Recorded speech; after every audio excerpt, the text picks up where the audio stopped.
Hello guys what's up and this is a video for soil mechanics part 2। मैं आपको part first पढ़ा चुका हूं। अब मैं आपके सामने लाया हूं part 2 and I am Avnish Sharma. I am BTech from civil engineering. I got a good rank in GATE examination 2017 and preparing for ESC examination. ये हमारी वेबसाइट है, ये www.everexam.in। If you have any query आप इस पर सर्च कर सकते हैं और कमेंट कर सकते हैं। आज हम आपको पढ़ाएंगे बेसिक कॉन्सेप्ट्स जो प्रीवियस ईयर पेपर क्वेश्चंस में आए हुए हैं, स्पेशली इन IES के एग्जामिनेशन में, ESC भी लिख सकते हैं, ESC एग्जामिनेशन में, गेट में, SSC JEE में, AE में और अदर एग्जामिनेशन में। मैं आपको बहुत सारे ऑब्जेक्टिव क्वेश्चन बताऊंगा जो मेनली इन एग्जामिनेशन में आए हुए हैं और आप इनसे अपने कॉन्सेप्ट को बिल्डअप कर सकते हैं फॉर यूर जो आप एग्जाम की तैयारी कर रहे हैं उसके लिए। हम देखते हैं पहला क्वेश्चन क्या कह रहा है। क्वेश्चन को समझना बहुत इंपॉर्टेंट है, तो क्वेश्चन समझते हैं पहले क्या कह रहा है। If an unconfined compressive strength of 4 kilogram per centimetre square in natural state of clay reduced by 4 times in remolded state, then its sensitivity will be। सबसे पहले देखते हैं सेंसिटिविटी क्या होती है। जो सेंसिटिविटी होती है उसका फॉर्मूला होता है unconfined compressive strength in undisturbed soil upon unconfined compressive strength of remolded soil।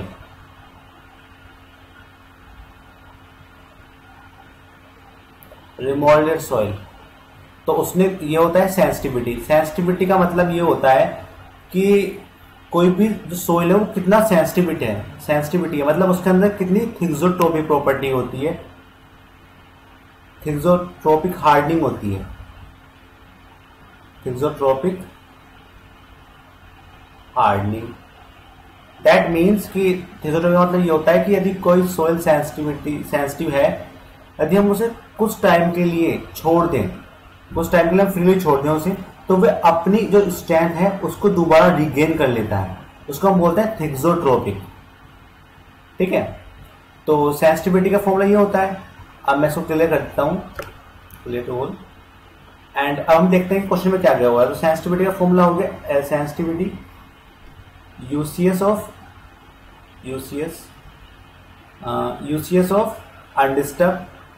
undisturbed and UCS of remolded।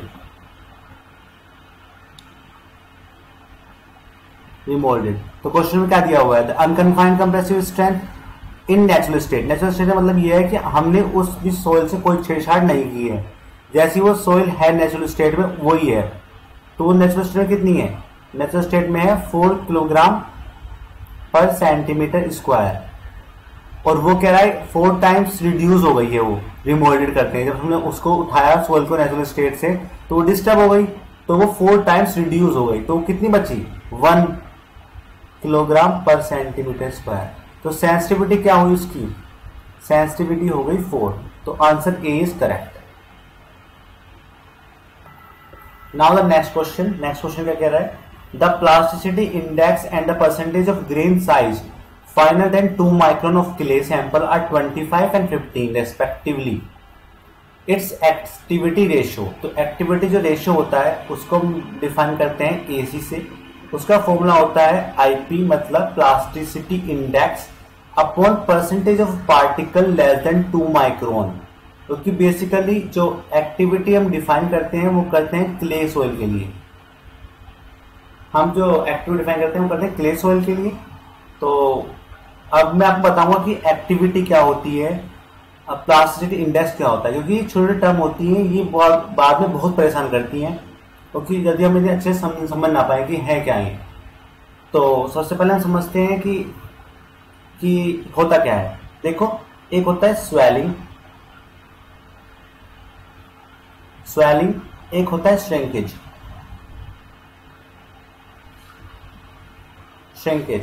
तो जो स्वेलिंग और श्रिंकेज होती है वो फंक्शन होती है, किस किस का फंक्शन होती है, आईपी मतलब plasticity index and clay fraction का, कि कितना क्ले फ्रैक्शन है उसके अंदर।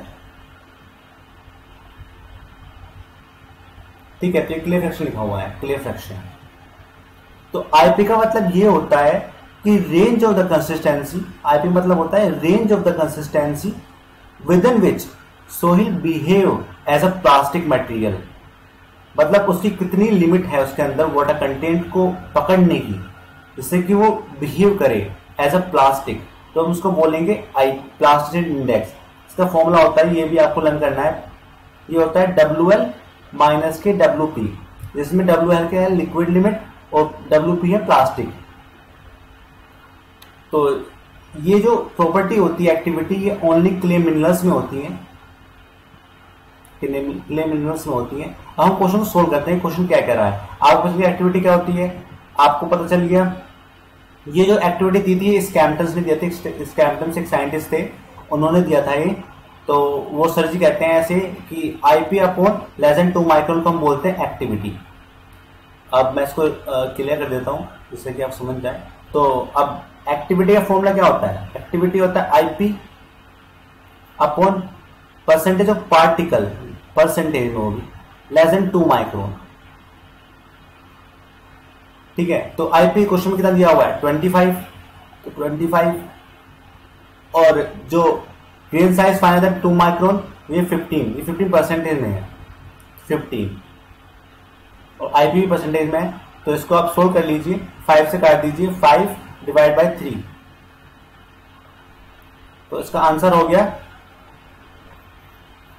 तो 5 डिवाइड बाय 3 क्या होगा, ये आएगा 1.67। तो answer B is correct. Now the next question, next question क्या कह रहा है, a soil sample having a void ratio of 1.3, void ratio को रिप्रेजेंट करते हैं ई से, ई दे रखा है 1.3। फिर कह रहा है वाटर कंटेंट, वाटर कंटेंट को रिप्रेजेंट करते हैं W से, स्मॉल w से, वो दे रखा है 50%, इसको हम ऐसे लिख सकते हैं 0.5। And the specific gravity, specific gravity को G से रिप्रेजेंट करते हैं, वो दे रखा है 2.60। इज इन स्टेट, तो ये पार्शियल सैचुरेशन है, फुल सैचुरेशन है, ओवर सैचुरेशन है, अंडर सैचुरेशन है, मतलब हमें S निकालना है, हमें निकालना है S, ऐसे में फाइंड करना है। तो एक रिलेशन होता है ES इक्वल्स टू WG, जिसमें E दे रखा है 1.3, S हमसे पूछा है, W दे रखा है 0.5 एंड G दे रखा है 2.60। तो उसको इससे काट दीजिए, 2 टाइम्स कट जाएगा, तो S आएगा 1, मतलब 100% सैचुरेशन, 100% सैचुरेशन। तो ये फुल्ली सैचुरेटेड है, इसका जो आंसर है फुल्ली सैचुरेशन है। अब जो इंपॉर्टेंट चीज है वो ये है कि इस फॉर्मूले को लर्न करना। अब इस फॉर्मूले को कैसे याद करेंगे, जैसे कि आपको पता है कि जो इंजीनियरिंग में सबसे बड़ा एग्जाम होता है वो IES होता है, IES होता है सबसे बड़ा एग्जाम। तो मैंने इसे वो ऐसा याद करा था कि ES मतलब ये 2 टर्म लास्ट की, ES बन गया इक्वल्स टू WG, WG कोई आदमी है वो ES बन गया है। तो मैंने इसको ऐसा याद किया है, आप भी इसको ऐसे लर्न कर सकते हैं, या आपको जो अच्छी ट्रिक लगे उसको आप प्रीफर कर सकते हैं। Now the question, next question ये है, which of the following expression express the degree of disturbance of undisturbed clay sample due to remoulding. मतलब ये पूछा जा रहा है कि कौन सा एक्सप्रेशन है जो इसको ऐसे एक्सप्रेस करता है इन सारे ऑप्शन में। तो आपको पता है कि जो सेंसिटिविटी होती है, मैं आपको बताया था ST से रिप्रेजेंट करते हैं इसको, ये होती है unconfined compressive strength of undisturbed upon unconfined compressive strength of disturbed. तो ये वही पूछ रहा है कि express the degree of disturbance of undisturbed clay sample due to remoulding. तो इसको कौन रिप्रेजेंट करेगा, थिजोट्रोपिक आपको पता ही है, या ऐसे भी आप क्रॉस चेक कर सकते हैं कि थिजोट्रोपिक क्या होता है। थिजोट्रोपिक ये होता है कि जो कोई सोइल है वो सेंसिटिव है, उसको कुछ टाइम के लिए छोड़ दिया जाए तो वो अपनी स्ट्रेंथ को रिगेन कर लेता है, उसको सेंसिटिव बोलते हैं। डायलेटेंसी भी ऐसी होता है। सेंसिटिविटी और प्लास्टिक आपको पता ही, मैंने को किसी होता है प्लास्टिक का मतलब क्या होता है। तो जो इसका प्रीफर आंसर है वो है सेंसिटिविटी, या आप क्वेश्चन में जो दिया हुआ है उसके हिसाब से कर सकते हैं। जैसे मैंने आपको बताया ऐसे कर सकते हैं। नाउ ये जो क्वेश्चन है ये बहुत ही ज्यादा इंपॉर्टेंट है, ये कई बार एग्जामिनेशन में आ चुका है, इवन ये IES में भी आ चुका है, सिविल इंजीनियरिंग पेपर में। तो आप देखते हैं क्वेश्चन क्या कह रहा है। Clay which exhibit high activity contain montmorillonites, contain kaolinites, have a high silt content, have a high plastic index, have a low plastic index. तो आप देखते हैं कि एक्टिविटी, मैंने आपको बताया कि एक्टिविटी में एक्टिविटी जो होता है उसमें जो स्वेलिंग और श्रिंकेज प्रॉपर्टी होती है वो फंक्शन होती है किसका, आईपी का और परसेंटेज ऑफ क्ले फ्रैक्शन,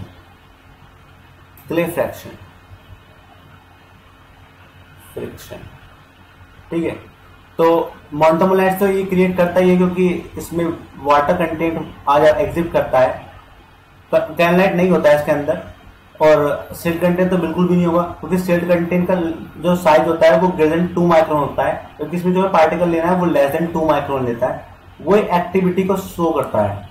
इनका पार्टिकल साइज 2 माइक्रोन से कम होता है। तो आप ऐसे ही क्रॉस चेक कर सकते हैं क्वेश्चन को में कि क्या क्या ऑप्शन दिए हुए हैं। जैसे वो पूछा कि स्टेटमेंट करेक्ट है, ये भी इंपॉर्टेंट है कि क्वेश्चन में पूछा क्या गया है, तो यहाँ देगा कि इनकरेक्ट बताओ, इनमें से इनकरेक्ट कौन सा है।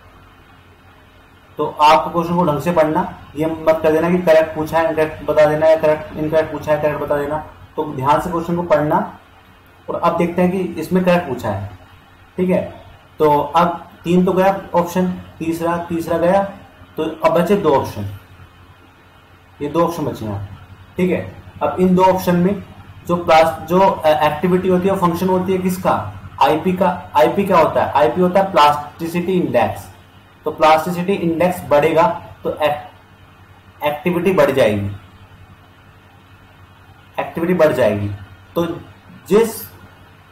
जिस भी क्ले मिनरल्स में हाई एक्टिविटी है उसकी प्लास्टिक इंडेक्स भी हाई होगा। तो आंसर हो जाएगा इसका डी इज करेक्ट। अब आपके सुटेबिलिटी के लिए और इजीनेस के लिए मैंने आपको ये 2 डायग्राम दिखाए हैं, जैसे कि ये डायग्राम है, तो ये डायग्राम है। तो ये जो डायग्राम है ये मोंटमोलाइट के लिए है, मोंटमोलाइट मिनरल्स होते हैं उसके लिए, और ये कैलोनाइट्स के लिए है।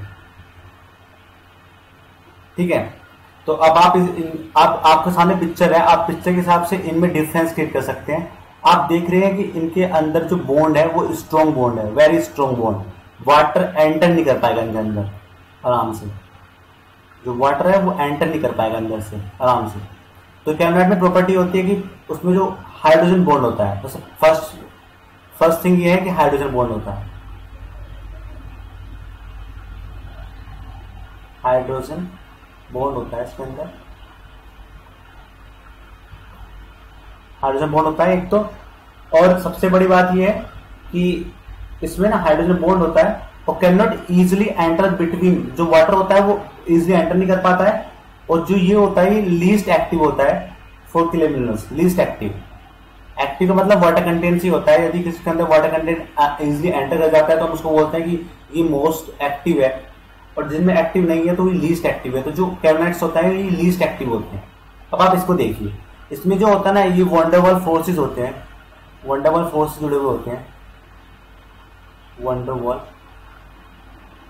फोर्सेस, तो वंडरवॉल फोर्स से जुड़े हुए होते हैं। तो इनमें वाटर इजिली एंटर कर जाता है, इजिली एंटर कर जाता है।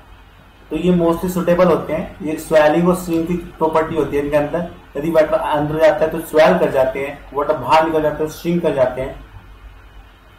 और सबसे अच्छा जो एग्जांपल है वो बेंटोनाइट है इसका, मैंने आपको पहली वीडियो में बताया था बेंटोनाइट के बारे में। सबसे अच्छा एग्जांपल बेंटोनाइट है इसका। और ब्लैक कॉटन सॉइल भी इसका एग्जांपल है, black cotton soil, black cotton soil. तो आप इजिली डिफ्रेंशिएट कर सकते हैं कि मोंटमोलाइट और कैलोनाइट में क्या डिफरेंस है। आप इनकी स्ट्रक्चर को याद कीजिए क्योंकि पिक्चर देखने में आसान लगता है और अच्छे से परसेप्शन मिल जाती है कि what difference between them. Okay, now the next ये क्वेश्चन है, अब इन क्वेश्चन को देखते हैं। In which of the following factor does activity of the soil depends. तो आप ये तो गौर कर चुके हैं कि बहुत सारे क्वेश्चन एक्टिविटी पे आ चुके हैं। तो activity is most important, activity के बारे में बहुत सारे क्वेश्चन आते हैं और मुझे लगता है कि क्लियर हो गया होगा आपका एक्टिविटी, क्योंकि मैंने आपकी एक्टिविटी को आपको ब्रीफली में डिस्कस किया है। तो आप क्वेश्चन देखते हैं। क्वेश्चन वगैरह on which of the following factor does activity of soil depend. तो प्लास्टिक पे डिपेंड करती है, मिनरल परसेंटेज पर डिपेंड करती है, सेट कंटेंट पर डिपेंड करती है। तो क्वेश्चन क्या कह रहा है, select the correct answer using the code given below. तो जो एक्टिविटी है वो सिल्ट कंटेंट पे डिपेंड नहीं करती है, क्योंकि सिल्ट कंटेंट का साइज ग्रेटर देन 2 माइक्रोन होता है। जबकि जब हम एक्टिविटी को डिफाइन करते हैं वो करते हैं IP upon percentage of particle less than 2 micron. तो आंसर हो जाएगा 1, 2 एंड 3। क्योंकि मिनरल परसेंटेज डिपेंड करता है, मोनोटोमोलाइट्स होते हैं, क्ले में होते हैं ये, तो क्ले की प्रॉपर्टी होती है, क्ले की ज्यादा एक्टिव होती है, प्लास्टिसिटी हाई होती है क्योंकि फंक्शन होता है प्लास्टिसिटी का, और सेल कंटेंट हो गया नहीं तो आंसर हो जाएगा 1, 2 एंड 3। तो करेक्ट आंसर है 1, 2 and 3। So thank you for watching guys. ये हमारी वेबसाइट है www.averexam.in। इस पे आपको करंट अफेयर्स और न्यूज़पेपर्स मिल जाएंगे, the Hindu, Dainik Jagran, Indian Express in PDF form में। आप इस पे लॉगिन कर सकते हैं और पीडीएफ फॉर्म में बहुत जल्दी आप पीडीएफ को डाउनलोड कर सकते हैं। एंड इसमें हम आपको बाद में टेस्ट सीरीज भी देंगे फॉर वेरियस एग्जामिनेशन, जल्दी वो अपडेट होने वाली है। Thank you for watching guys. Like and subscribe our channel. And please comment कीजिए, क्योंकि आप जब कमेंट करते हैं तो हमें मोटिवेशन मिलता है और अच्छा करने का मोटिवेशन मिलता है कि हम और भी अच्छी वीडियो बनाएं। तो please comment on our video. Thank you for watching.